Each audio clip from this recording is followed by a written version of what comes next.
Kwa hiyo Jeshi la Polisi mkoa wa Mbeya linaendelea kushirikiana na wananchi na wadau wengine katika kuimarisha ulinzi na usalama wa maisha na mali kwa kufanya doria za kubaini na kuzuia uhalifu katika mkoa wetu. Pia kufanya operesheni na misako ambayo inaendelea kufanyika katika mkoa wetu na kupata mafanikio ambayo yamepelekea kuwakamata wahalifu wa makosa mbalimbali. Kwa kipindi cha mwezi Aprili mwaka 2026, jumla ya watuhumiwa 987 wa uhalifu ikiwemo mauaji, kubaka, kupatikana na mali za wizi, kupatikana na silaha bila kibali na kupatikana na madawa ya kulevya ni matukio ambayo watuhumiwa wake wameweza kukamatwa. Kwa hiyo watuhumiwa waliokamatwa na upelelezi wa kesi zao kukamilishwa na kisha kufikishwa mahakamani, baadhi wamepatikana na hatia na wengine kuhukumiwa vifungo. Kwa hiyo Jeshi la Polisi mkoa wa Mbeya linamshikilia watu watatu wanaoitwa Faustini Seresi mwenye umri wa miaka 48, huyu ni mkazi wa Kiponda Ihowanza, Nicolaus Lamek mwenye umri wa miaka 32 na Daudi Richard mwenye umri wa miaka 33. Wote hawa ni wakazi wa Kitunda wilaya ya Sikonge mkoa wa Tabora. Hawa wanashikiliwa kwa tuhuma za kupatikana na silaha mbili aina ya gobore bila kuwa na kibali. Watuhumiwa walikamatwa kati ya Aprili 19 na 23 mwaka huu 2026 katika pori la akiba la Piti Lupa Tingatinga wilayani Chunya na eneo la Nyamakonge lililopo ndani ya hifadhi ya taifa ya Ruaha wilayani Mbarali katika mkoa huu wa Mbeya. Hao walikutwa na hizo silaha. Aidha, watuhumiwa walikutwa wakiwa na goroli na vipande vidogo vidogo vya chuma vipatavyo 23 au vya nondo vinavyotumika kama silaha risasi kwenye hayo magobore, lakini pia walikuwa na baiskeli ambayo walikuwa wanaitumia katika kusafiri. Uchunguzi uliofanyika umebaini kwamba watuhumiwa hawa ni wawindaji haramu. Wakati huo Jeshi la Polisi mkoa wa Mbeya linawashikilia watuhumiwa wengine 6 ambao ni Arthur Mwanza mwenye umri wa miaka 28, mkazi wa Mwanyanje, Ayubu Mwaisendo mwenye umri wa miaka 42, huyu ni mkazi wa Nyigamba, Masiki Mburu mwenye umri wa miaka 24, huyu ni mkazi wa Kibonde Maji, Isaya mwenye umri wa miaka 27, mkazi wa Kiwira, Amadeo Alexi mwenye umri wa miaka 42 na Amos Amadeo mwenye umri wa miaka 42. Wote hawa ni wakazi wa mtaa wa Mtakuja Mbarizi. Hawa wanashikiliwa kwa tuhuma za kujihusisha na matukio ya kuvunja majengo usiku na kuiba, lakini baadhi yao pia wanajihusisha na ushushaji wa mizigo Mlima Nyoka kwenye magari ambayo yanasafirisha mizigo kutoka mkoa wetu wa Mbeya kwenda mikoa mingine ya jirani. Kwa hiyo watuhumiwa walikamatwa mtaa wa Mwanyanje, Kibonde Nyasi jijini Mbeya na mtaa wa DDC katika mji mdogo wa Mbarizi baada ya kuvunja majengo ya kiwemo majengo ya kanisa, kwa mfano kanisa la Tanzania Assemblies of God TAG lililopo Uyole, jengo la kanisa la EAGT yani Evangelical Assemblies of God of Tanzania lililoko Uyole, na nyumba za watu na kuiba mali mbalimbali ambazo wameweza kukutwa nazo.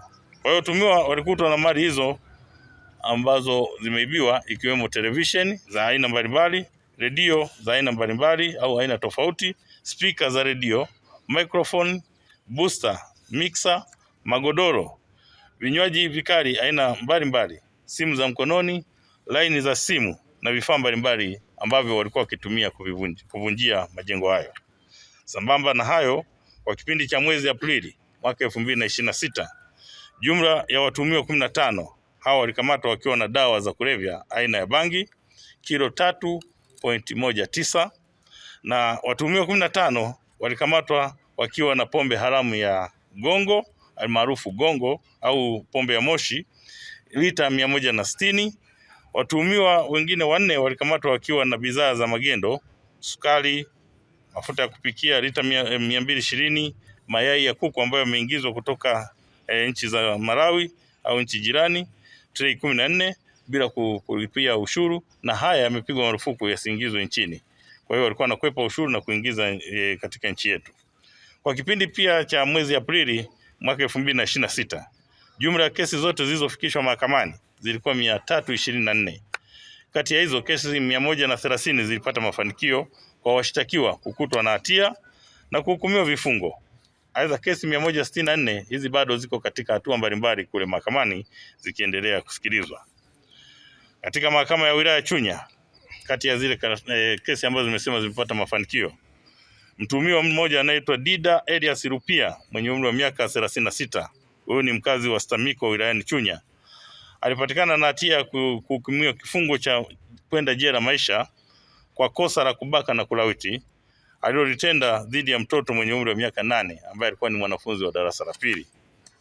Hukumu hiyo ilitolewa na Mheshimiwa James Mhanuzi Aprili 30 mwaka 2026, na kabla ya hukumu hiyo kusomwa, mwendesha mashtaka wa serikali alieleza kuwa mtuhumiwa huyu alitenda kosa Februari 5 mwaka 2026 huko katika kijiji cha Stamiko baada ya kumvizia mtoto huyo akiwa anatoka kisimani kuchota maji, na ndipo alipoweza kumshika mkono na kumdanganya au kumlaghai kwamba yeye ni rafiki yake na mama yake, na kisha kumpeleka kwenye nyumba yake na kwenda kumtendea uhalifu huu au ukatili huu ambao nimeutaja wa kumlawiti pamoja na kumbaka.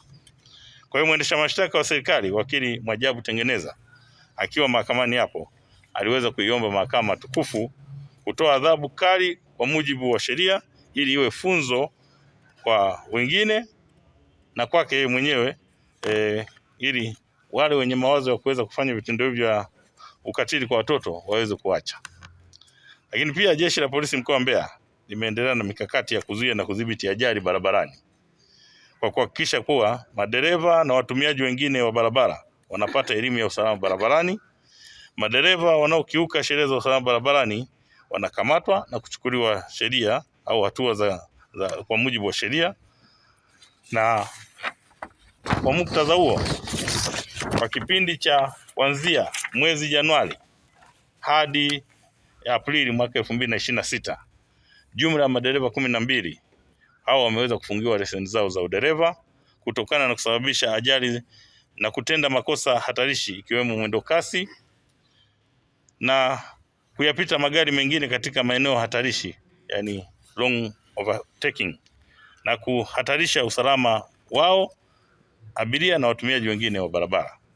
Kwa hiyo kutokana na vitendo hivyo madereva hao 12 wamekwisha fungiwa leseni zao, na wengine bado tunaendelea kuwafuatilia wale wote ambao waheshimu sheria za usalama barabarani, na wao wakibainika hatua kazi zitachukuliwa ili tuweze kuhakikisha kwamba ajali zinapungua, lakini pia watu wanaheshimu sheria za usalama barabarani. Jeshi la Polisi mkoa wa Mbeya linatoa wito kwa wananchi, kwanza kuendelea kutoa ushirikiano kwa kutoa taarifa za uhalifu na wahalifu kwa Jeshi la Polisi ili kuzuia na kutokomeza uhalifu huo katika jamii. Lakini pia linatoa rai kwa wananchi kuendelea kutoa ushirikiano kwa kufika mahakamani kutoa ushahidi ili mahakama iweze kusikiliza na kupokea ushahidi na kuwatia hatiani watuhumiwa kama ambavyo watuhumiwa ambao nimetaja wameweza kupatikana na hatia. Lakini mwisho, Jeshi la Polisi linatoa onyo kwa baadhi ya wananchi ambao wanaendelea kujihusisha na vitendo vya uhalifu kuacha mara moja, kwani uhalifu haulipi. Sikiliza bana, hebu tafuta duka ambalo unajua utapata mabati yasiyopauka bana. Miss Buguruni, umetoa wapi mabati mazuri namna hii na imara yenye TBS? Nimeyatoa Tumamgamba Hardware, wakala wa Alaf, wapo Buguruni Chama. Hebu mimi niwaishe nikajenge. Huduma zetu ni rahisi na za kitaalamu.